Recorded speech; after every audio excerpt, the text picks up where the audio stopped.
Setbacks are temporary, but comebacks, they are legendary. Welcome back to the PSI Effect, where we pause, shift, and ignite purpose that speaks louder than your past.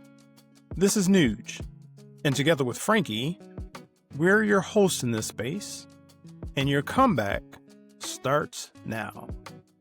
Welcome back to the PSI Effect Podcast, folks. Glad to have you here in the Thanksgiving Day season. And I know there's a lot going on for everybody. You know, it's that time of year where friends and family get together and celebrate Thanksgiving and have, little mini family reunions. And I imagine some folks have big family reunions when it comes to Thanksgiving dinners and so forth. But it's a time of Thanksgiving and a time of family and reflection and so forth. And we are happy to be with you and happy that you are here with us. Our brother Franky, how's it going? How's everything happening in your world? Hey, what's up, Neug? It's good to be back in the saddle again, for sure. This time of year is always energizing. And I know that may not be that way for everybody, but there's just so many different, memories and emotions that kind of flow through the idea of Thanksgiving for me. It's like for the longest time, Thanksgiving was just that kind of orphaned holiday between Halloween and Christmas as a young person. It's like, yeah, really hyped for Halloween, hanging out. It was a lull. Okay, yeah, Thanksgiving, we're going to eat. Oh, then now it's Christmas. But, over the years, as the winters have progressed, and you see this gray hair, the snow of many winters has settled upon me. The more winters that I endure, yeah, you got me beat there, Neug, but the more winters I endure, the more I realize that, Thanksgiving for me turned into like a recharge point where it transitioned from just this thing that we did between Halloween and Christmas to being a time where really put some thought into what was going on in my life, what was going on with family and friends, and just really getting together to fellowship and just try to be grateful. Yeah, I feel you on that. Thanksgiving for me has always been, as you said, to get together with family. And in my adult years, I was doing a lot of traveling. And so I always traveled back home, if you will, for Thanksgiving. And I always look forward to that because my mother and my oldest sister they would get in their kitchen, and as we used to say back in the day, they would burn. Yeah. And it was always a joy. Yeah, man, they would burn. And it was always a joy to, partake in the meals that they prepared because they were always happy and excited to do it. But I was just happy to be there with them. And as you said, just fellowship and just be in their company and laugh and talk and, sometimes cry and just be and just enjoy. It's good stuff. Absolutely. You mentioned food. I mean, as you can see, I'm not a small person.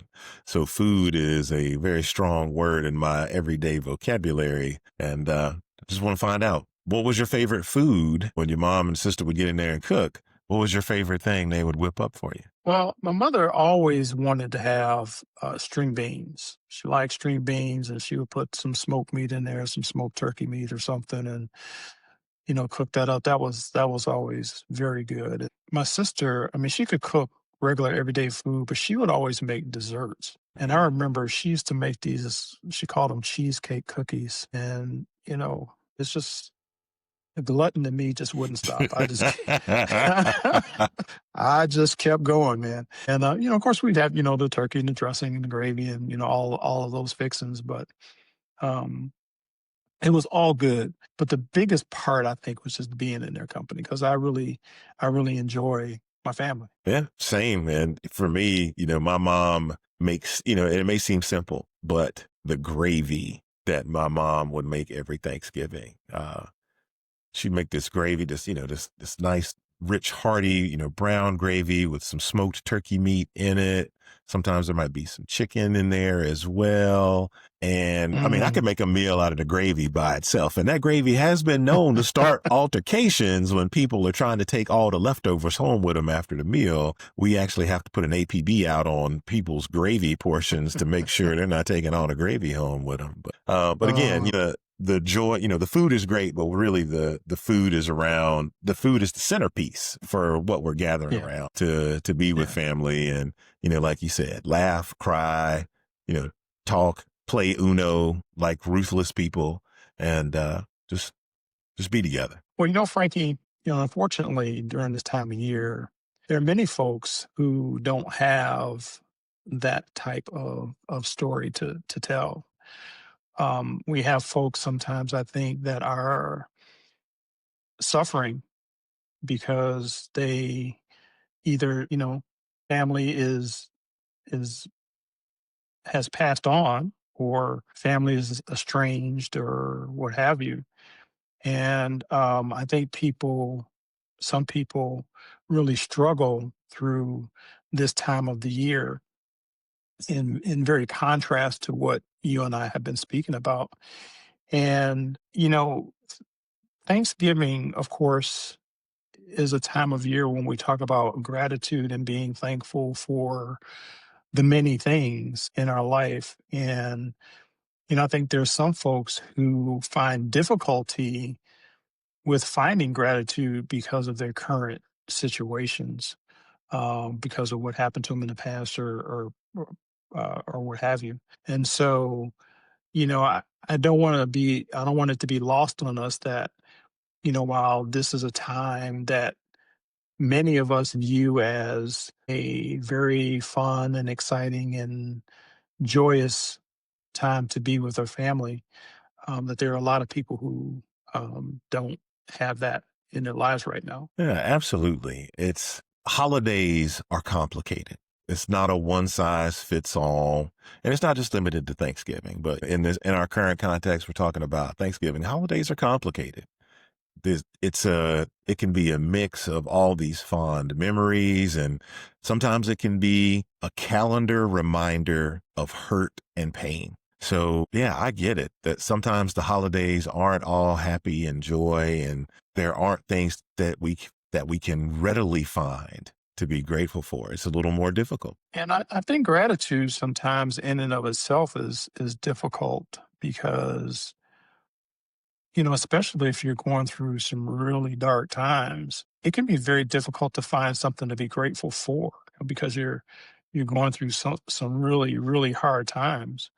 Um, and I say that because, I've had a few points in my life where I went through some dark times, and I don't remember being very grateful during those times, because things were so bad. Um, and I think it's hard to be grateful when things aren't going well or things aren't going right in your life, whether it's things that you plan to do, or, things that happen to you, or what have you. I just think that sometimes gratitude can be a difficult spot, a difficult place for people to get to because of what they're going through. Right. I mean, the weight that we carry for anything to a certain extent can dictate the priority of all the other things in our lives. And if you put that in the context of someone going through a setback, or someone dealing with loss, or dealing with plans not going the way they wanted them to, I can see how it could happen where gratitude would get deprioritized in that list of things, especially a loved one gets sick, you lose a loved one, you lose a job, you might be losing your home, you may not have the resources that you need. All of those things are going to bubble to the top because those are the things most pressing. And I perfectly understand how people could not, or have difficulty finding that gratitude. Um, and that's okay. That's okay. Yeah, and I would say that if you can push through that a little bit, that's the perfect place to pause and assess, right? To kind of take stock of what's happening right now. Because even though there are so many things that can be going wrong in your life, if you pause and give it some consideration, you can find some things that are going well, things that you could really be thankful and grateful for, whether it's, just waking up in the morning, being grateful for that. Or if you wake up and you have a warm bed that you're sleeping in, or you have, family around you that really love you. There are things that you can find to be grateful for if you take a beat. And again, I know how difficult it was because I, as I said, I've lived through some instances where it was very, very, very difficult to find anything to be thankful for because I was so focused on my pain. And, when you're focused on your pain like that, it's just really hard. But I would encourage our audience to just take a moment, take a meditative moment and consider the good that is happening right now in your life and draw on that to help, move you forward. Yeah, I kind of see gratitude like greatness. I put those two in the same thing. And the reason I say that, there's a saying I tell my sons all the time, and that is there is greatness in everyone.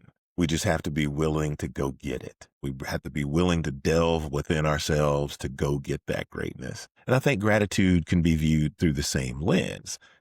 We all have something that we can be grateful for. We just have to be able to pause for a moment and sift through all the other things that are vying for our attention to really take account of all the things that we do have gratitude for. And I think about this when we're talking about being grateful. It takes me back to our one of our previous episodes. In fact, our Halloween episode where we talked about masks. And during this time, especially when you're around friends and family and everybody is sharing in a very joyous and happy mood and happy stories and what have you, and if you don't have that feeling, if you can't meet them in that space, do you think that you put on a mask to try to feign joy and happiness just because you're around people and you don't want them to know your pain, you don't want them to see your pain? Do you think that mask comes into play then, Frankie? Absolutely. And it really, let me retract that. Let me walk that back just a little bit. It depends. It depends on if it's a safe space or not. If you feel like you can be your authentic and vulnerable self, I think the tendency to put on that mask of, everything's okay is much less. But if you're in a spot where you're not comfortable, where you feel like you might be getting judged, or compared to other people and things like that, yeah, reflexively, we're going to pull our masks out to try to project the version of ourselves that we think best fits into the situation that we're in. And if it's a situation where we need to make it seem like, yes, we're super grateful, we're super thankful, that mask will come out and it will go on if we're not in a space where we can be vulnerable. Yeah, that authentic self is, we keep that we keep we keep that protected. And I think when you're feeling pain, that authentic self doesn't always come to the surface because you're just in that protection mode.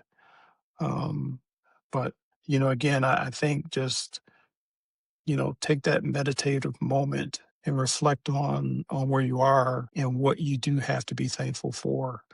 Because you can't. I don't believe that you can find your way through the pain if you can't find something to hold on to that is good, something that you can truly be thankful for. Or at least I think that's what it was for me.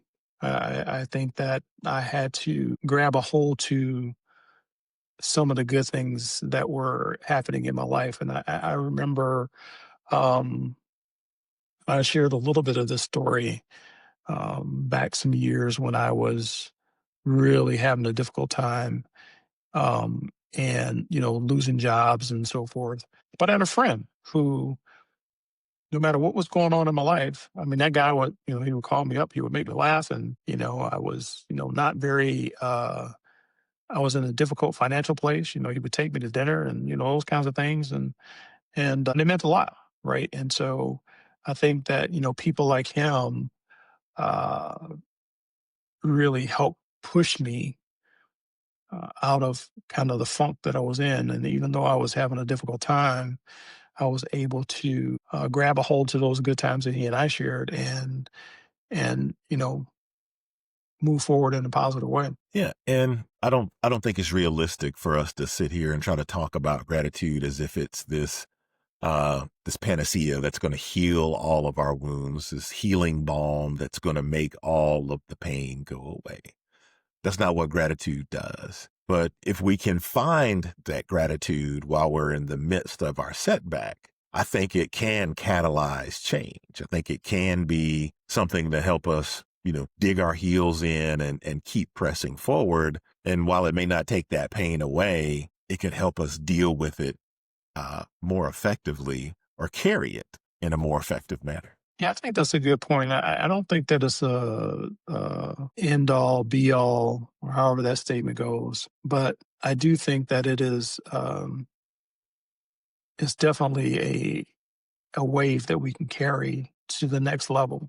And I think it helps a lot when you have people around you who can, help you see things from a gratitude perspective that you're finding difficulty to see on your own. Yeah, we can't perpetually hide behind the mask. Like, it's like we talked about in the Halloween episode. There's a cost.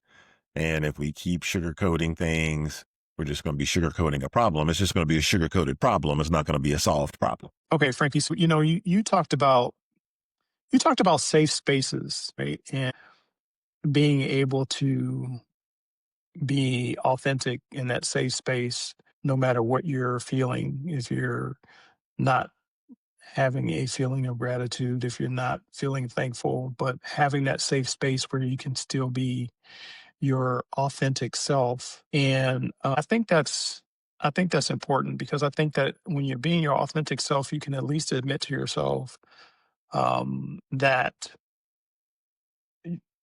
hey, that you're not thankful at this moment. You can admit that to yourself, and um, you're just being honest, right? If you're not being honest, I don't think that you can push through it.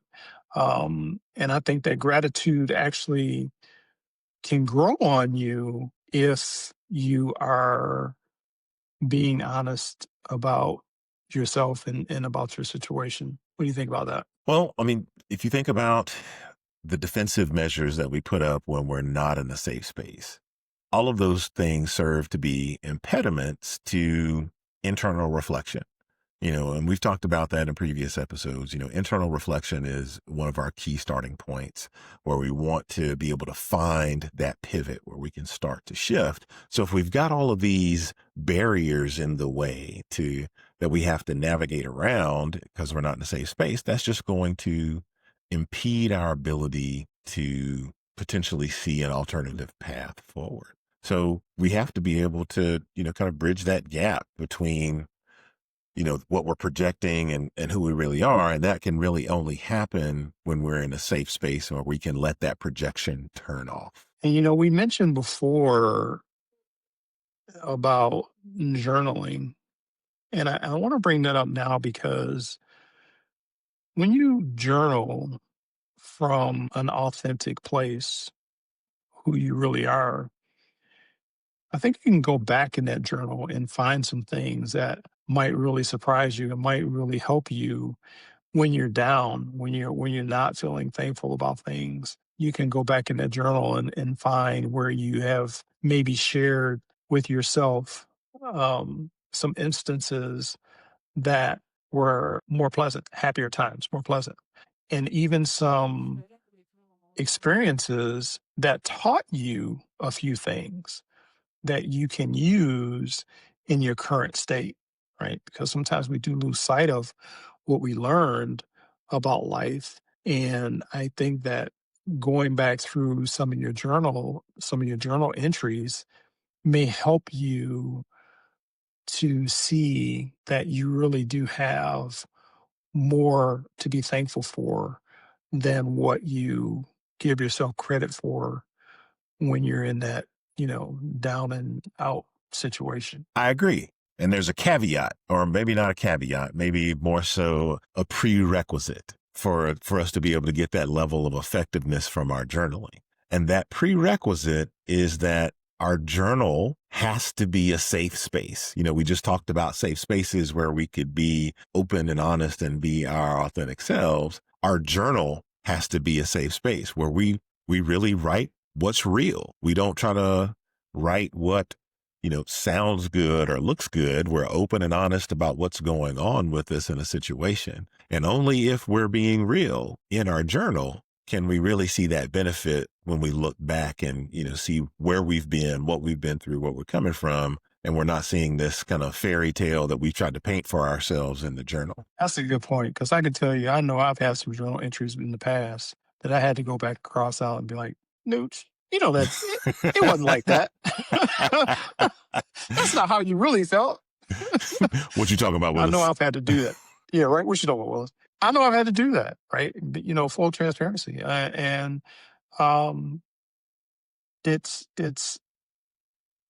funny now that I think about it, saying it out loud, but I think that that's part of that whole being real with yourself. When you say things, when you write things, you got to be real with yourself first. You can't be real with anybody else if you're not being real with yourself. Right. And so, yeah, I know I have crossed out some entries in my journal and just, kind of chastised myself because I was not being real with myself. So, yeah, shifting requires realness. It really does. And, that whole introspective look, as you mentioned before, it can be frightening sometimes. But if you spend the time with it, it can be the pathway to your comeback. So, Neug, one of the things that, I alluded to earlier in the conversation was that, gratitude isn't that magic wand that makes everything better, but it's more of a catalyst that allows for us to shift and, shift our mindsets. And, one of the things that sticks out to me is something that a good friend of mine and, a minister told me one time, and she always says, is that it's a mindset shift where if you just change one word, it can help you reframe a whole situation. You can get bogged down in all of your day-to-day activities. You can get bogged down in all the responsibilities that you got on you that are pressing down on you, that are weighing on you and they're stressing you out and maybe masking your feeling of gratitude. And the way we talk about them, the way we tend to talk about them is that, I have to get this project done. I have to take care of an aging parent. I have to make sure, my kids are getting their education, that they're getting to bed. I have to get them here. I have to go to work. If we just change one word in that statement, in those statements, it can make a whole shift in our mindset. And if we change have to get to, I get to take care of my aging parent. I get to make sure my child is taken care of. I get to make sure this project is done. I get to go to work in the morning. And just that one word moves me from and this has worked for me tremendously. Just changing that one word moves my whole mindset from one of, how am I going to get through all of this stuff? How am I going to deal with all of this? It changes my mind from that framework to a framework of, I have an opportunity here to do something. Let me make the most of it. And I think there is gratitude embedded within that mindset shift. Like the way you said that, Franky, I get to that shift. I could just, as you were speaking, I could just feel the difference in how you said that, and thinking about that in terms of what I do every day. I get to sit here and have this conversation with you, right? Which is pretty awesome. But I like the way you frame that, and I think that's something good for our audience to hear. So thanks for bringing that forward. Yeah, and I'll share a story, and it's a real story about that mindset, that particular mechanism. Just changing that one word helped me through a really tough situation, and I'll do my best to get through it without shedding a tear, because there's no crying in podcasts, like we heard before. There's no crying in podcasts, but so. It was a situation with my wife and I's first pregnancy. There were complications, and our first son was born very prematurely. A pregnancy is typically 40 weeks, 40 weeks. And he was born at 29 weeks. So he was significantly early in terms of, his growth and development. So, he was born, and for the first 6 weeks of his life, he was in the neonatal ICU. And I don't know if you or any of our listeners have ever had to visit a neonatal ICU. But man, let me tell you, it's heavy. It can be very, very heavy. And God bless the women and men that work in those spaces, those healthcare providers that work in the neonatal ICU, because you're seeing kids that are, that'll fit into the palm of your hand, fighting for their lives. Kids that, as soon as they were born, they had to have open heart surgery to, repair a defect. And it's heart wrenching. And my son was there for 6 weeks, and just going in that space, when for the longest time when he was there, I would have a almost visceral response going in that space because it just felt so heavy. It felt like there was so much despair in there. There were, we were organized into pods where there would be about 5 or 6 kids in each pod, and, families would be in there, and there were parents there that couldn't even pick up their children because they had so many instruments and things like that. And it was to the point where that heaviness was wearing on me so tremendously that it was hard for me to even just go in the space to be with my son. And I sat down in the car when I was about to go home one day after visiting, and I had that mindset shift of, I have to go to this ICU to be with my son. I have to see all these other kids suffering. And it was a change. I said, I get to go see my son. I actually get to hold him, even though he's in the neonatal ICU. I get to, take him home at some point, because the reality was there were so many families and so many other parents there that didn't get to do those things. And that mindset shift to one of gratitude strengthened me and helped me to, power through and be there for my son. And, thank God that looking at him now, you would never know that he was a preemie. Nuge, you've seen him. He's, 6'5" giant. And you'd never know that he was this super early kid that came out and, had to go through the things that he went through. But that mindset shift was critical because it helped me to power through that and be there for my son and be there for my wife. I get to be there and do those things. That is just powerful. And you're right. I have seen your son. He's really tall. He's very smart. He's a real gentleman. He's athletic. Yeah. I would say that it's definitely a blessing from where he started in this world. And I'm so happy to hear that you found the strength to shift and to go back in there with that mindset. And that just brings us to what I wanted to say about gratitude too. I think gratitude energizes you, and you said that in your story. I think it energizes you to be grateful and to be thankful for things in your life. I think that it helps you to. I think it motivates you. It can be a motivator to help you, just come out of the muck. And again, I know that some of our audience might find it difficult, but that just a simple thank you can help someone in a very specific moment to feel something different. Somebody saying thank you to you can help you feel something different in that moment.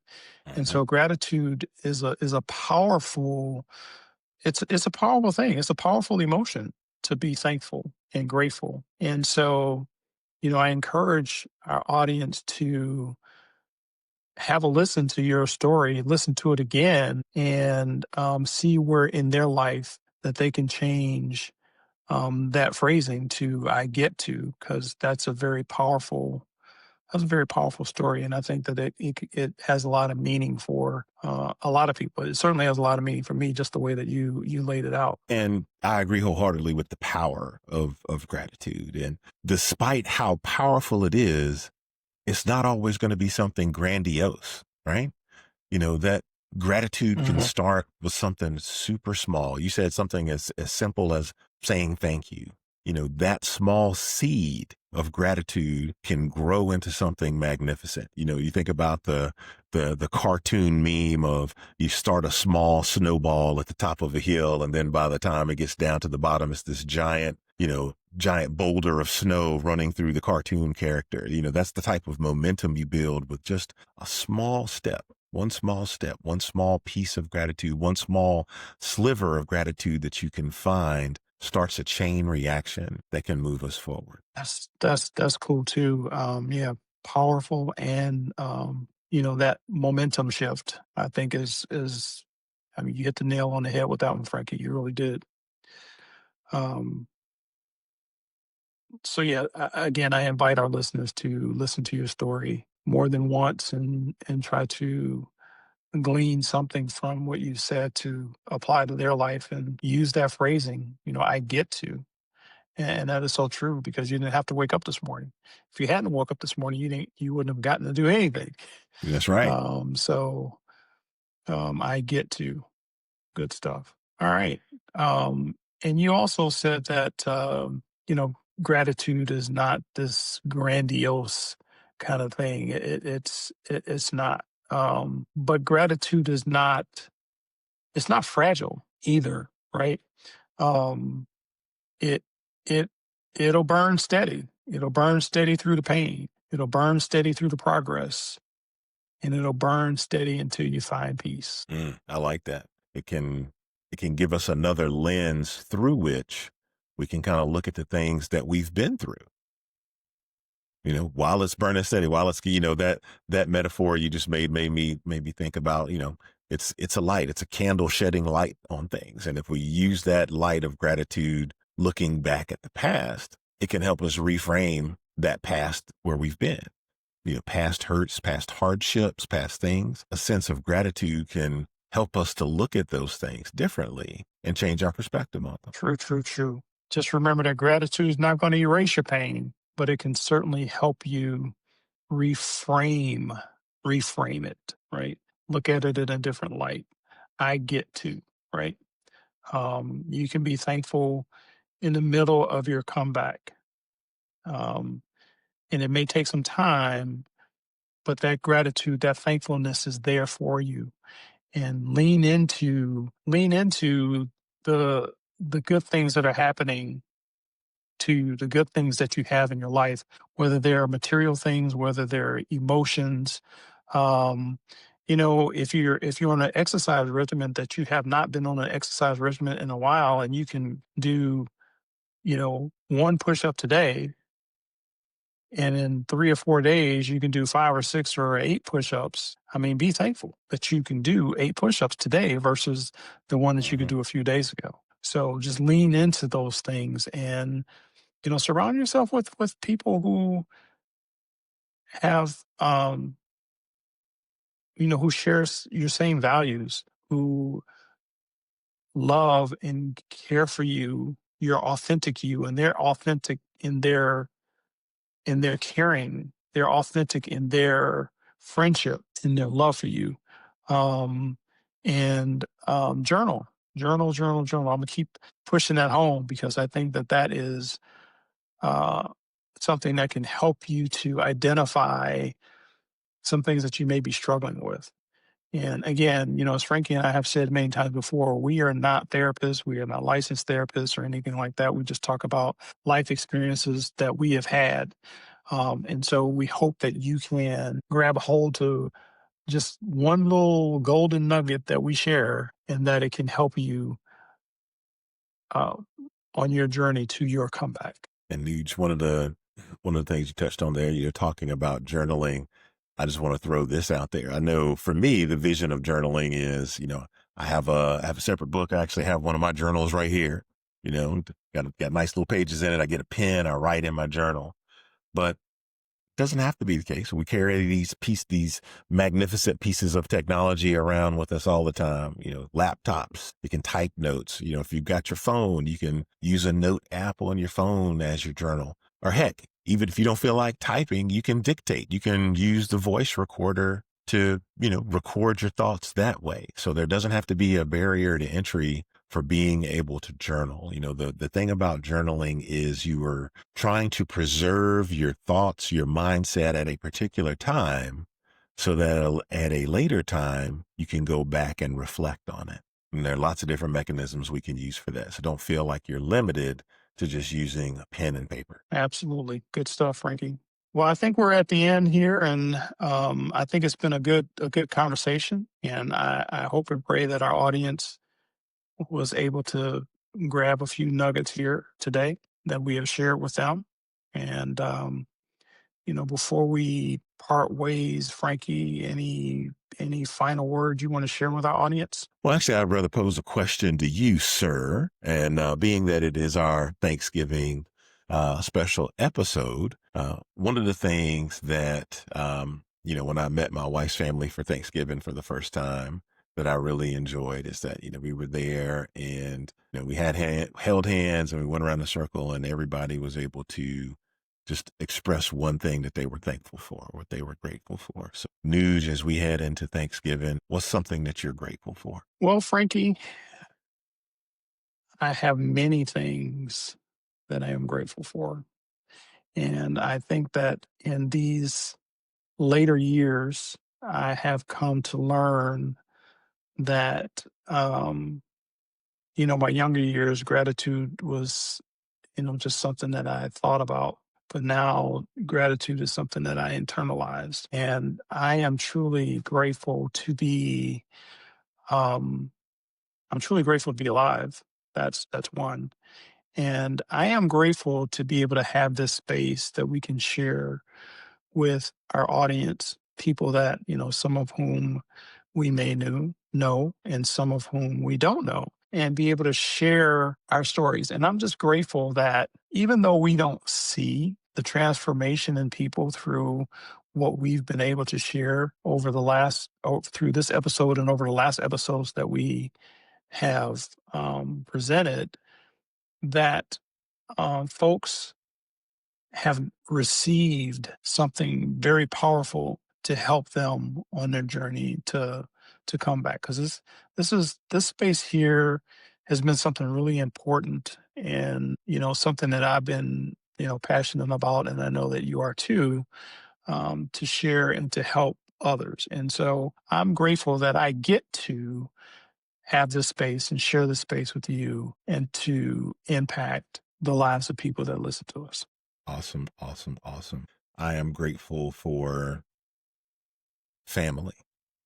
I'm grateful to be alive, but I'm grateful for family. And the reason I'm grateful for family is because I'm grateful for this journey that we're on, and the people that you have around you on the journey make all the difference. So being able to spend time with family, being able to spend time with friends, because, all of us, not just me and my family, but all of us being people, all of us are on a journey, and we're all at different stages of our journey. And along the way, there are going to be, hills and valleys, there are going to be ups and downs, there are going to be dark spots and light spots. But it's that connection that allows us to persevere and move forward.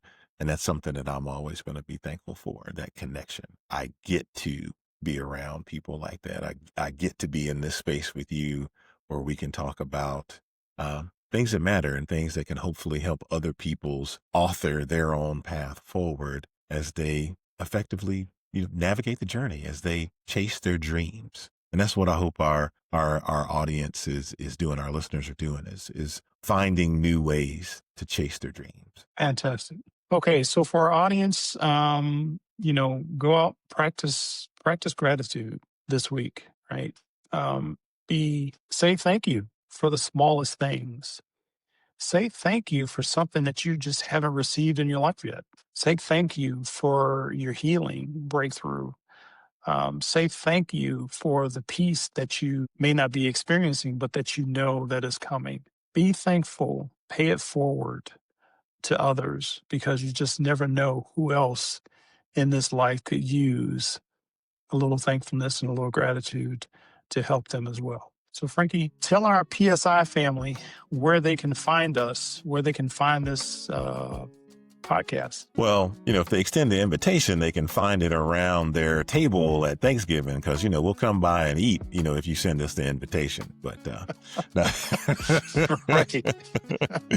but, so we're on all the podcast platforms. So wherever you like to get your audio podcasts, we're available there on Spotify, on Amazon, on Apple Podcasts. We're on all of those. If you go to our website, thisisPSIpod.com, and click on episodes, you can see all of the different locations where you can download the PSI Effect podcast. Please subscribe and download. So set it up so that it automatically downloads for you every Wednesday when we release new episodes. And if you care to see what we look like as we're up to our shenanigans on each episode, you can also find us on YouTube at This Is PSI Pod.